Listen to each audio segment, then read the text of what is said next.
Bueno, en primer lugar, mis reconocimientos y aplausos para la organización del Congreso, que habrá que ponerlo en un caso de Escuela de Negocios, cómo se organiza un congreso exitoso de economía austríaca, además, que somos minoritarios, ¿no? Por tanto, en fin, creo que es importante que lo reconozcamos todos. En segundo lugar, también mis agradecimientos por invitarme a participar en este Congreso Internacional de Economía. Muy en concreto aquí al amigo Federico, ¿no? Como bien comentaba, hace 2 años nos conocimos en la organización del Free Market de Sevilla, después también lo hemos repetido este año, y a partir de ahí lo único que ha crecido, más allá de estos eventos, ha sido la amistad. Así es que muchas gracias, Federico, por ello.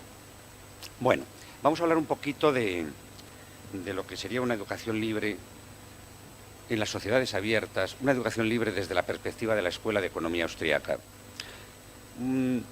He agarrado un vídeo pequeñito, de un minuto, con más de un minuto de duración, de un compañero nuestro que le gusta mucho el tema de la educación y se pelea, digamos, por la defensa de la libertad educativa allí donde puede, cuando puede, donde está interviniendo. Así es que, sin más dilación, si te parece, vamos a por ello. Vale.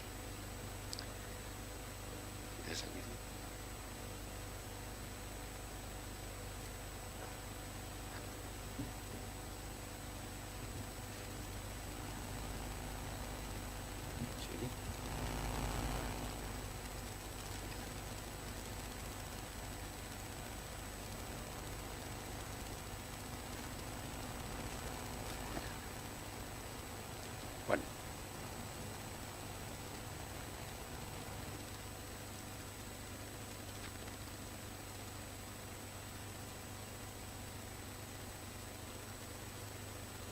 Bueno. Tenemos un sistema educativo tremendamente deficiente, tremendamente inadaptado a la globalización. Hace unos días publicaba el director de educación del informe PISA en la OCDE, un artículo explicando que la OCDE está intentando incorporar nuevos mecanismos para medir las aptitudes globales en la nueva era de la globalización. Y reconocía que en ninguna parte del mundo ningún burócrata educativo tiene la más mínima idea sobre qué características deberían tener estas aptitudes globales. Bueno, esta gente es la que está planificando la educación de vuestros hijos.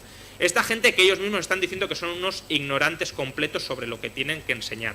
Pero esta gente no solo está planificando la educación desde un punto de vista meramente intelectual, sino que lo está imponiendo con la fuerza de las armas para que vuestros hijos pasen por esas escuelas que no son escuelas que los formen, sino que son escuelas que los deforman.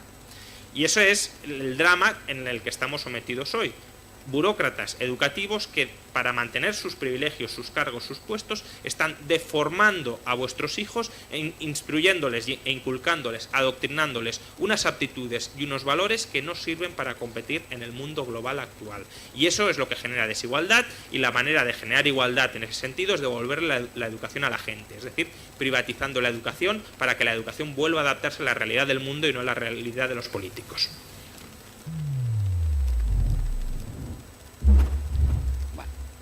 Muy bien. Bueno, pues con esta pequeña introducción impactante de mi compañero y amigo Juan Ramón Rayo, lo ha dicho hace muy poquito, un par de semanas, ¿no? en uno de sus intervenciones en los medios de comunicación allí en Madrid. Bueno, la verdad es que la educación, hemos llegado hasta aquí gracias, mejor dicho, desgracias al Estado. Pero no siempre fue así, la educación. Incluso la mayor parte de la historia de la humanidad, la educación fue libre. Quiero recordar aquí al padre de nuestro gran maestro, Gabriel Zanotti, Luis Jorge Zanotti, que toda su vida la dedicó al magisterio, fue profesor y al mismo tiempo un gran escritor. Él, Gabriel Zanotti, me envió hace un par de años aproximadamente los escritos de su padre.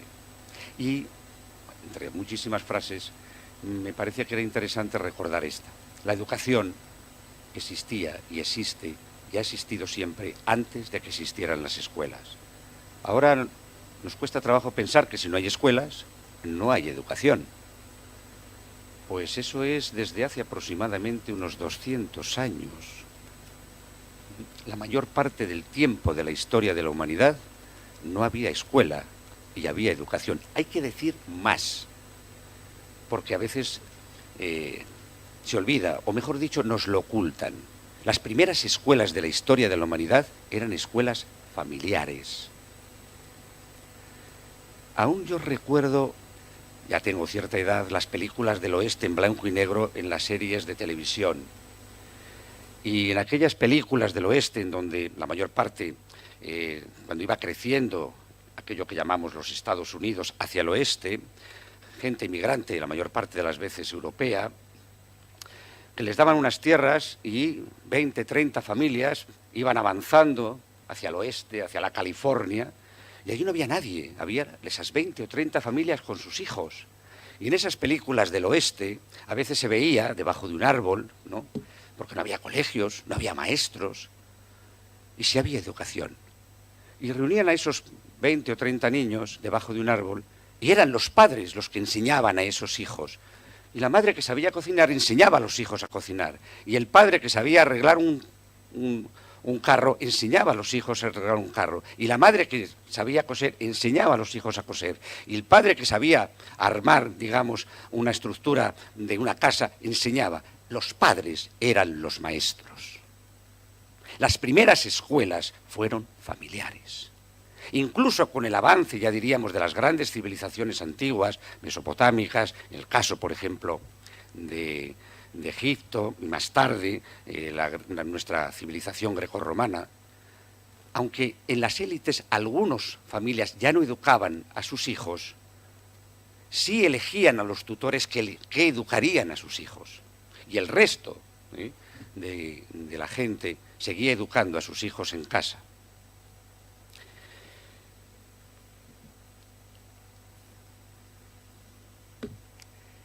Quiero, porque estamos en la Escuela de Economía Austríaca, recordar un poco el hito de la educación libre que ocurrió allá por el siglo XVI al XVIII en España. Como se ha hablado en otras ponencias sobre la escuela de Salamanca, no quiero extenderme porque ha habido compañeros que lo han hecho muy bien. Esta tarde mismamente ha habido una muy buena ponencia al respecto. Pero sí quiero relatar un poquito algunas cosas de eso que se llamó la Escuela de Salamanca. La Escuela de Salamanca es un concepto de educación libre, universitaria. Nació en Salamanca, por eso se llama la Escuela de Salamanca. No sé si alguno de vosotros ha ido a Salamanca, los que somos de España, lógicamente, casi todos, ¿no?, estamos por aquí. Alrededor de la universidad hay unas cadenas. Esas cadenas, a partir de ellas para adentro, era el territorio de libertad. Por ejemplo, ahí no podría entrar lo que hoy llamaríamos la policía o la gendarmería sin permiso del rector. Y todo lo que se enseñaba allí era desde la libertad de las ideas. Y todo lo que se enseñaba allí era desde la autonomía financiera de las universidades. Y personas como los que comento aquí, Francisco de Vitoria, Juan de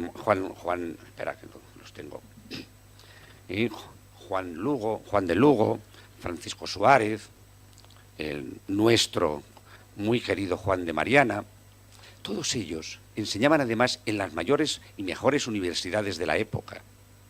Se fue extendiendo la escuela, la escolástica de la Escuela de Salamanca por todas las universidades más importantes de Europa.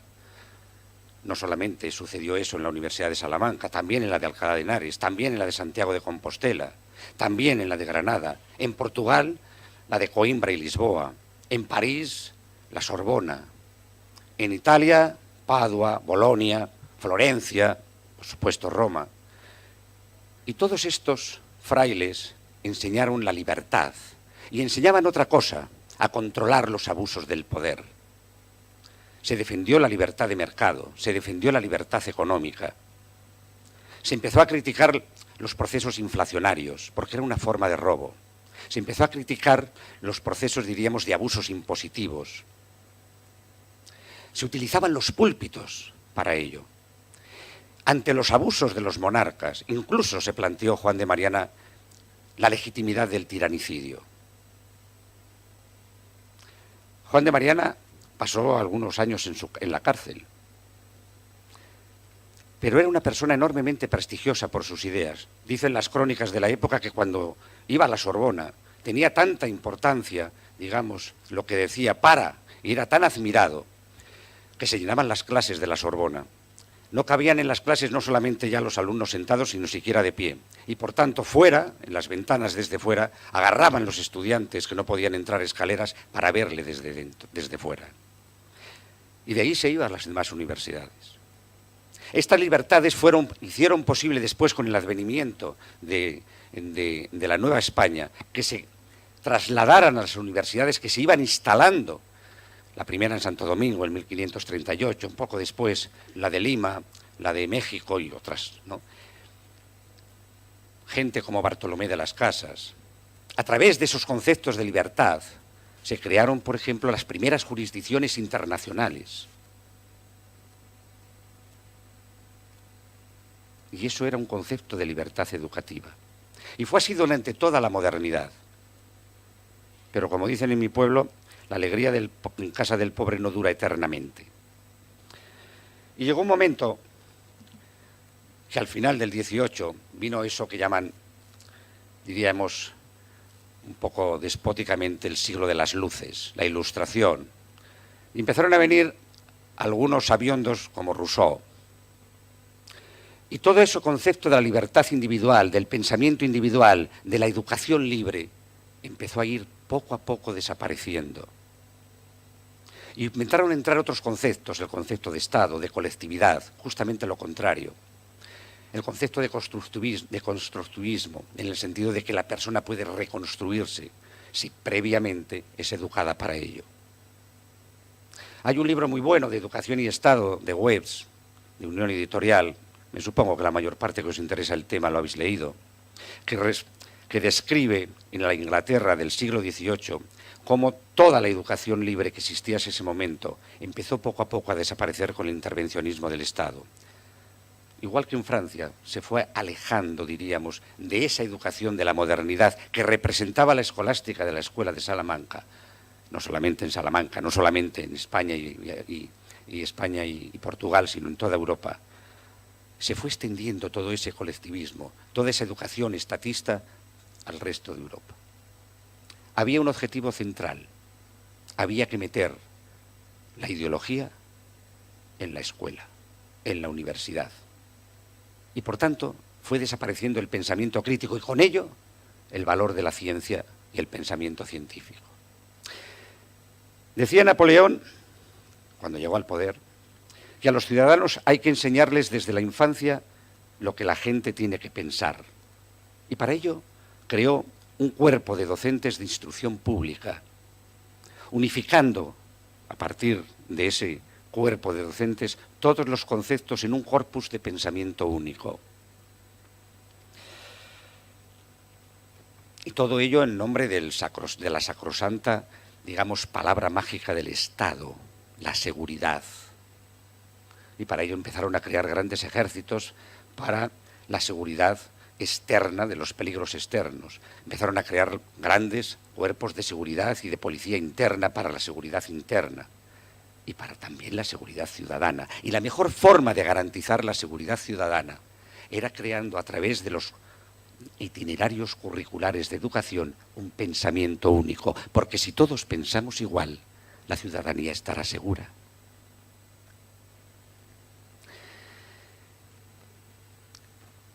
Con Rousseau salió la ciencia, empezó a salir la ciencia de la universidad. Se empezó a degradar no solamente el ámbito universitario, el ámbito educativo, se empezó a degradar todo el sistema de convivencia que había ido dándose a lo largo de los siglos.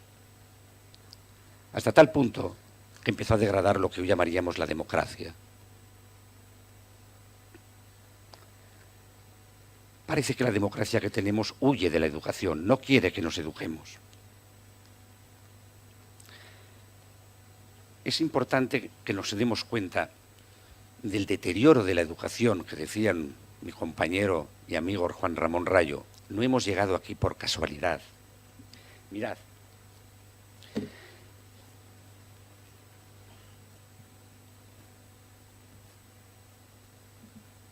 En el año 1946, todo eso que pasaba en la Europa desarrollada hasta ese momento, de la educación rusoniana, se creó la UNESCO y a partir de ahí todos los países que forman parte de la UNESCO ¿eh? Todo lo que se estaba haciendo en la Europa del momento se trasladó a todo el mundo. En el año 1969 sale un libro que creo que también lo habréis leído, los que os interesa el mundo de la educación, que es clave. Se llama Aprende a ser. Se salió a la luz en 1969. Ya sabéis que en política todo es casual, justamente un año del mayo del 68.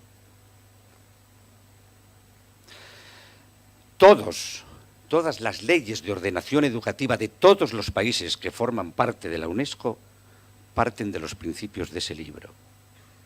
En España, recién acabada la dictadura, se hizo la ley de ordenación educativa llamada LOCSE. 15 años más tarde se hizo una reforma y se llamó LOSE. Ahora está la LONCE. Con cada ley de ordenación de la educación hay más intervencionismo, hay más ideología y hay más tiempo para que las personas salgan adoctrinadas. En una palabra, hay más reingeniería social. Cuando yo hice el máster de Huerta de Soto en la Universidad Juan Carlos de Madrid, hace 4 o 5 años, ya no me acuerdo, justo pared con pared había un doctorado en ideología de género. Y otro había, me parece que era en el piso de abajo, de ecología y medio ambiente. Y otro de multiculturalismo. Eso es ciencia, claro.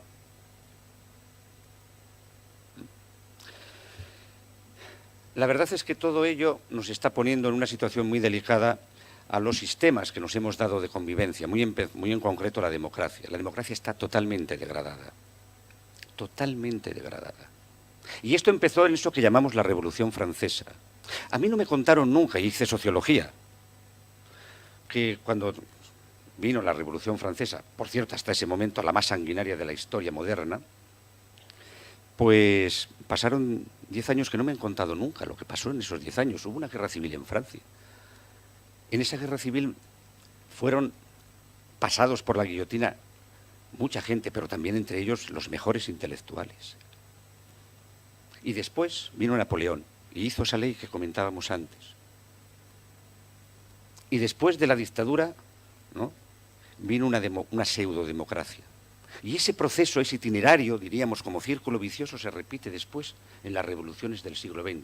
Lenin hace una revolución en Rusia y hace después una guerra civil. Murieron 1,5 millones de personas, pero durante todo su mandato murieron después 30 millones más. No me lo han contado. Y después, ¿no?, de esa revolución y de esa dictadura, de esa guerra civil y de esa dictadura, vino una pseudodemocracia. ¿O qué creen ustedes que la Rusia de Putin es democrática? En España pasó lo mismo. Tuvimos una revolución, tuvimos una república revolucionaria. Como consecuencia vino una guerra civil. Después vino una dictadura y luego vino una pseudodemocracia. Al menos yo no creo que tengamos una democracia. No me importa que la democracia desaparezca. Lo digo con todo el sentido. Lo siento mucho. Cuando a mí me ponen en el dilema de elegir entre democracia y libertad, elijo libertad. Me viene a la mente aquel famoso libro de Fukuyama de la historia, el fin de la historia y el último hombre. Creo que estamos ante el fin de la democracia y no me importa que desaparezca, porque ni será, digamos, esta democracia el fin de la historia, ni la libertad dejará de ser para nosotros el motor para seguir avanzando.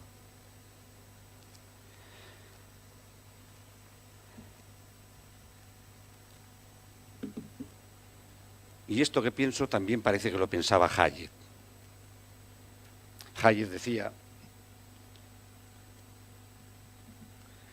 que debo sin reservas admitir que si por democracia se entiende dar vía libre a la ilimitada voluntad de la mayoría, en modo alguno estoy dispuesto a declararme demócrata. Si se muere la democracia no será el fin de la historia, y por mí se puede morir mañana. Y a partir de aquí es cuando nos empezamos a plantear, al menos los que defendemos la libertad y defendemos la libertad educativa, ¿qué hacer? porque como bien decía Juan Ramón Rayo, hemos llegado a una situación de no retorno, parece, al menos mientras esté organizando la educación, eso que llamamos los estados, la UNESCO, en fin, toda serie de organizaciones estatistas. Se me ocurren algunas preguntas, por supuesto, se me ocurren muchas más, pero el tiempo da para lo que da, ¿no? Y, bueno, he planteado un poquito estas preguntas, estas 3 o 4 preguntas, que creo que cualquier liberal, muy en concreto de la Escuela de Economía Austriaca, nos debemos de plantear a la hora de reflexionar cómo salir, digamos, de esta trampa de una educación estatista y, por tanto, de reingeniería social. En educación, por ejemplo, ¿cuál es para el liberalismo el objetivo esencial a conseguir? ¿La libertad de los mercados educativos o una educación libre? Es importante. El señor Milton Friedman, allá por el año 1955, escribió un informe famoso, que me supongo que los que os gusta la educación también lo habéis leído, en donde, como consecuencia en aquellos años del deterioro de la educación pública, el responsable en Chicago de la educación en esa ciudad, pues le preguntó a Milton Friedman si podía hacer un estudio y a partir de ahí plantear algunas posibles mejoras, algunos instrumentos, ¿no? Es interesante leer ese artículo porque, en alguna medida, la Escuela de Economía de Chicago ha tenido una cierta sistematización en lo que sería la reflexión de la educación, de la libertad educativa. No es que yo esté muy de acuerdo con algunos de los principios, pero hay un par de ellos que son muy conocidos. El concepto de libertad de mercado educativo y el tema de los famosos vouchers o cheques escolares. Con los cheques escolares no solamente no estoy de acuerdo, estoy completamente en contra. Y con el tema de los mercados educativos, de la libertad de los mercados educativos, yo sí creo que merece la pena que clarifiquemos algo. Porque libertad de mercado educativo existe, creo que hasta en Corea del Norte y en Cuba. Al menos eso lo dicen ellos. Y no hay más que imaginarse o hacer un imaginario. Supongamos en un momento determinado que yo estoy en un país en donde hay universidades nazis, unas más o menos SS, otras más o menos gobelianas. De frente hay universidades comunistas, marxistas, leninistas, maoístas. Aquí a la izquierda, al fondo, hay universidades teocráticas, de esas que a veces salen en los medios de comunicación, ¿no? De las madrasas de los niños ante el Corán, horas y horas. Y en el otro lado podría haber también otra clase de universidades teocráticas. En ese país imaginario, indudablemente no existe, los que estudiaran en esas universidades podrían elegir cualquiera de ellas. O si son menores de edad, los padres llevar a sus niños a cualquiera de esas universidades. La pregunta es, ¿hay libertad de mercado educativo? ¿Esto es educación libre? Bien, en ese imaginario, lógicamente, inexistente, pues parece una burda, digamos, idea mía. Pero voy a hablar de España. Mañana yo quiero montar en España, con las leyes actuales, un colegio de educación media, un instituto, primaria, secundaria, preescolar incluso. Indudablemente, para montar el colegio voy a tener que pedir permiso a la consejería de la zona en la que estoy. Y me van a dar un montón de páginas, porque lógicamente no se puede construir de cualquier manera, ¿eh? Los pasillos tienen que tener una longitud, tienen que tener los techos una altura. Los escalones no pueden tener tampoco demasiada altura. Por supuesto, las aulas tienen que tener, en función de las mesas, también una dimensión. Las ventanas, el aire acondicionado, la seguridad, todo. Bien, supongamos que ya después de un año y medio, pues ya he terminado la construcción. Y voy de nuevo a decirles, oiga, mire, ya he acabado la construcción y quiero abrir el colegio, pues bueno, lógicamente a la clientela. Me va a dar otro cartapacio más gordo, ¿no? Que tengo que cumplir todo un montón de normativa. Mire usted, me dirá el funcionario de turno, delante de usted, en el otro lado de la calle, hay un instituto de enseñanza media. Sí, lo conozco, pero eso es público y el mío es privado. No, pero es igual, la normativa es la misma. Pero usted, cada curso tiene su itinerario curricular, tiene que seguir los libros que nosotros hemos indicado, los horarios de las clases, el tiempo de las clases, los recreos o descansos entre clase y clase, el perfil de los profesores, la titulación de los profesores. Sí, pero es que yo soy privado. No, no. Hombre, por supuesto usted puede dar clases si quiere libremente. Lo que pasa es que no estará regulado y, por tanto, los estudios que hagan ahí los chicos no tendrán, digamos, reconocimiento oficial. Pero existen academias, ¿no? Pues, ya. Y en España existen colegios de titularidad pública, colegios de titularidad privada, colegios de titularidad concertada, colegios internacionales. Alguien, si yo le pregunto a un profesor, a un padre de familia, a cualquiera, que en España no existe libertad de mercado educativo. ¿Quién se atreve a negarlo?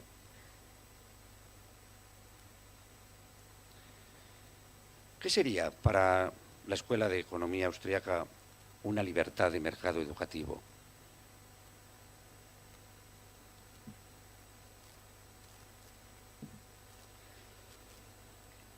Para mí implicaría colegios libres, con todo lo que ello implica, autonomía directiva, económica, didáctica, profesoral y de alumnado. Profesores libres, libertad de contratos y en función de resultados académicos esos contratos, márgenes para la innovación educativa por parte de estos especialistas y de estos profesores y padres libres para elegir la educación de sus hijos, colegios, contenidos, métodos, profesores. Eso yo entiendo por una libertad de mercado educativo. Eso no lo tenemos ni en España, ni en Europa, ni en ningún país que depende de la UNESCO. Ahora, podemos creer que tenemos libertad de mercado educativo. Pero suponiendo que tuviéramos eso, que ya es mucho pedir, tampoco estaríamos diciendo que está garantizada la educación libre. Porque ¿qué hace a una educación? ¿Qué hace que una educación sea libre? Y que además el alumno, el profesor, esté motivado, uno para darla y otro para recibirla. ¿Qué es lo que hace que una educación en ese concepto de mercado libre sea una educación libre?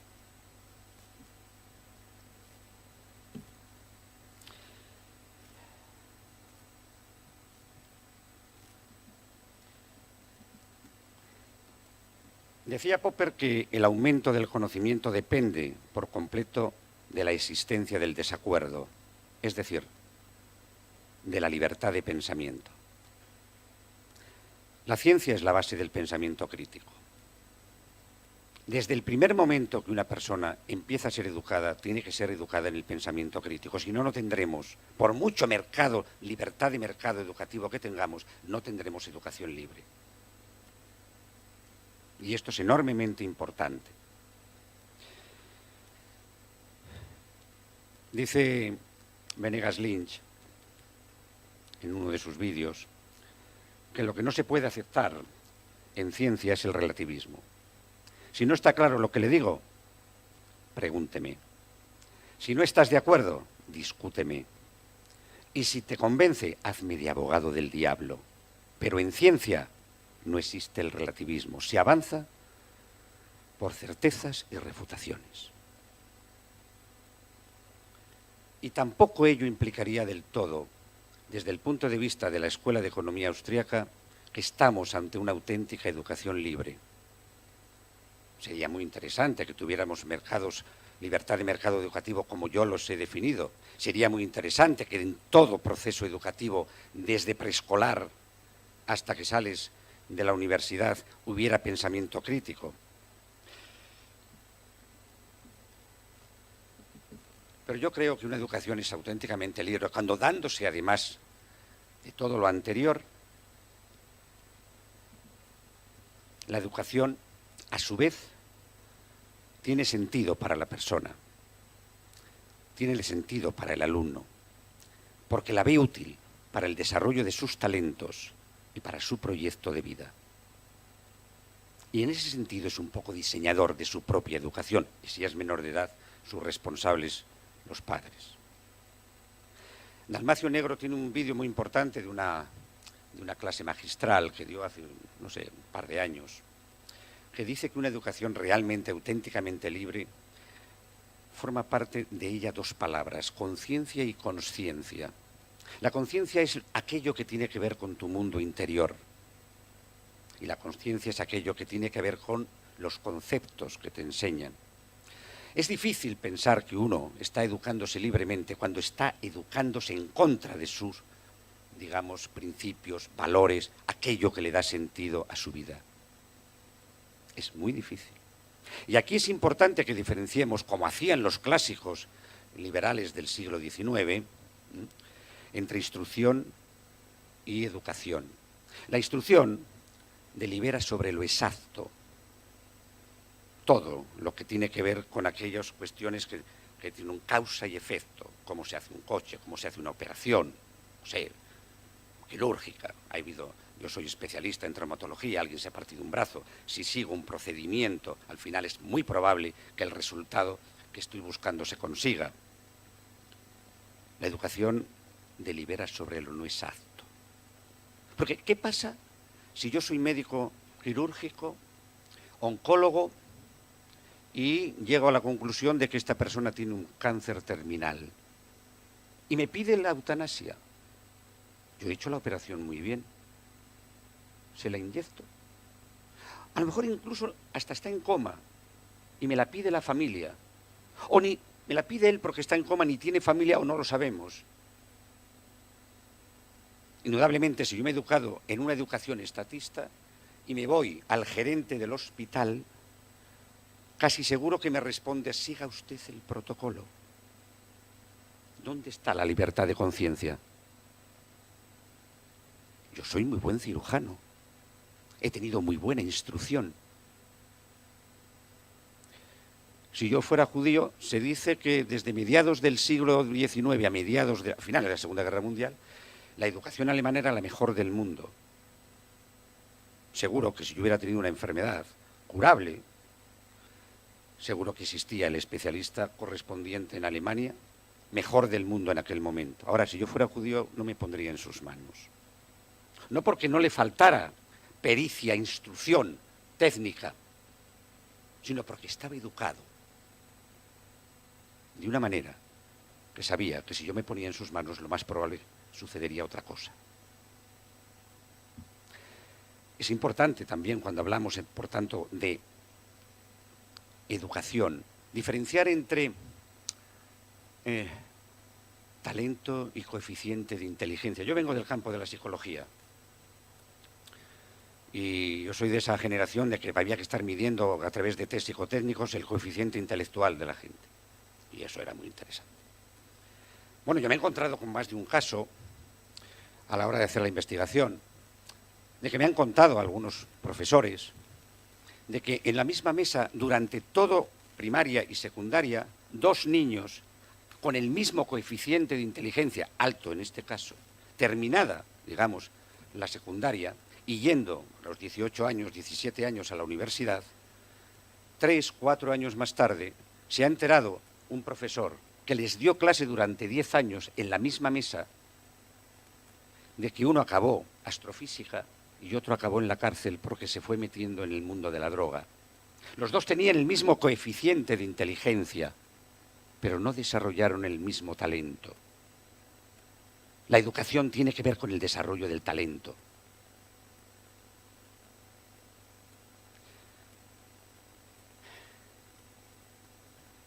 Y viene una pregunta, porque no quiero que se nos haga más largo. Desde el punto de vista, por tanto, de la teoría de la Escuela de Economía Austriaca, tenemos principios, tenemos, digamos, algunos conceptos que nos permitirían generar, digamos, eso que estamos hablando, no solamente de libertad de mercados educativos, sino de educación libre.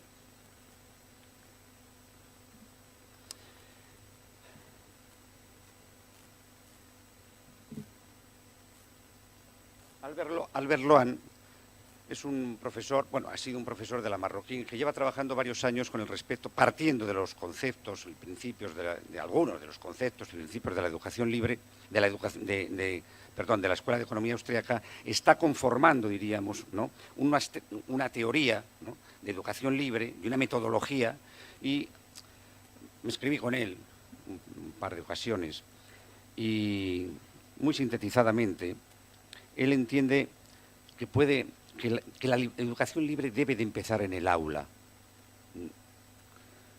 El aula, verla como un mercado abierto de saberes. Es importante. La gente va al aula y verla como si fuera un mercado. Y todos pueden aprender y todos pueden enseñar. Os comento una anécdota. Mi hijo estudió en el Colegio Alemán de Sevilla y ganó el premio cuando estaba en secundaria. Todos los años hacen un premio internacional para jóvenes investigadores, ¿no? Bueno, es una forma de animar, lógicamente, pues, a los jóvenes. Y ganó el premio internacional con otros grupos, con otros compañeros suyos, 4 alumnos más. Y vino a dar el premio, hasta valga la redundancia, un premio Nobel alemán en aquel momento. Bueno, cuando vinieron de exponer de todos los colegios a nivel internacional alemanes que hay, ganaron el premio, bueno, pues vinieron a exponer la experiencia pues, a sus compañeros de aula y de curso, ¿no? Me decía mi hijo que nunca había visto a todos sus compañeros más atentos. Nunca había visto que no quisieran irse al recreo. Esa clase para exponer la experiencia, los 4 que fueron y ganaron el premio, la clase duraba 1 hora. Nadie se presentó. Decir, oye, que ya es hora del recreo. No. Estuvieron 2 horas. Estuvieron haciendo muchas preguntas. Cuidado. Aprendieron mucho los alumnos. Los alumnos son consumidores de saber, pero también pueden ser productores de saber. Y también pueden ser profesores de sus compañeros. Dice Albert Lohan que también esas aulas deben de estar en alguna medida regidas no por órdenes muy rígidos de disciplina, sino eso que llamaríamos el orden espontáneo como funcionamiento, diríamos, del aula. Y dice también, ¿no?, que es importante que valoremos a los alumnos por lo que enseñan a sus compañeros, por lo que colaboran en el aprendizaje de los otros, y que reconozcamos a través de esa producción de saber como forma más importante de evaluación. Bueno, creo que tenemos en la Escuela de Economía Austriaca principios suficientes para empezar a reproducir, diríamos, modelos de educación verdaderamente libres. Y valoro mucho lo que está haciendo este compañero Albert Lohan. Todo esto, con lo que he leído al principio, con lo que os he expuesto al principio y toda esta situación actual, podríamos parecernos que estamos en una situación sin salida y que además es una situación bastante pesimista. Bueno, yo creo que no. Yo creo que estamos ante una situación que nunca antes, en los últimos 200 años, es más esperanzadora. Mirad, nunca antes hay más interés por la educación en casa, con todas las variables que comentaba antes cuando hablaba de la educación en casa. Laura Mascaró es una compañera española que lleva trabajando en este tema cerca de 10 años, tiene a sus 2 hijos, los educa en casa, y es además un poco, tiene cierto liderazgo. Hay alrededor de unas 5.000 familias en España que educan en casa. No se sabe exactamente, porque claro, hay que decirlo, la educación en casa en toda Europa está prohibida. No solamente está prohibida, está penada. Cuidado, la mayor parte del tiempo de la educación en la historia la han hecho las familias. Ahora está prohibida desde hace más de 50 años. Están empezando a surgir cada vez más formación a distancia a través de Internet. Esta mañana hemos tenido el caso, ¿no?, de la CMT, ¿no?, que llevamos trabajando 15 años. Aquí, Escuela de Economía Austriaca a nivel internacional. Las técnicas, las TIC nos permiten que, primero, abaratar los costes de la formación, adecuarlo a cualquier espacio y a cualquier momento, a cualquier lugar, elegir los profesores, elegir los itinerarios curriculares, ¿no? No solamente eso. Hay cada vez más metodologías formativas colaborativas. En Sevilla se creó hace 2 años una escuela, una universidad, en donde los alumnos pasan durante un año completo, 4 trimestres, un trimestre en un país distinto. Alemania, por ejemplo, China, Estados Unidos, California, Australia, y el último lo pasan en España. Al principio, y desde el principio, trabajan con empresas. Desde el principio tienen que plantearse la planificación y el diseño de un proyecto empresarial. Todo eso, al final, en el último trimestre en España, tiene que salir, para aprobar, tiene que salir materializado. ¿Quiénes van a ser los socios?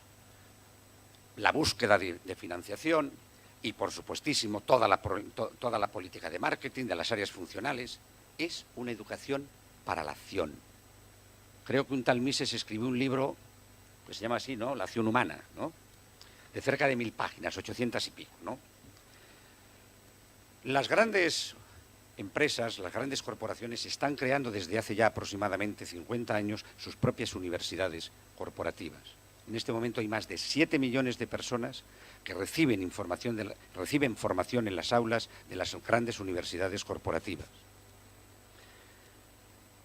En una palabra, en una sociedad abierta y conectada como la actual, la educación será cada vez más autónoma e individualizada, diseñada y tutorizada por quien decide la propia persona y realizada por diversos canales a lo largo de la vida, en casa, online, en las empresas, centros de investigación o grupos de especialistas. Si tuviera que, en una palabra y en una frase muy corta, más allá de definir lo que es para mí una libertad de mercado educativo, lo que es una educación libre y lo que es, digamos, la capacidad de poder ser la propia persona que la reciba, el autor, ¿no?, del diseño curricular, del itinerario curricular, terminaría con esta frase. En definitiva, una educación libre lo es porque educa para la libertad, no para el Estado. Muchas gracias.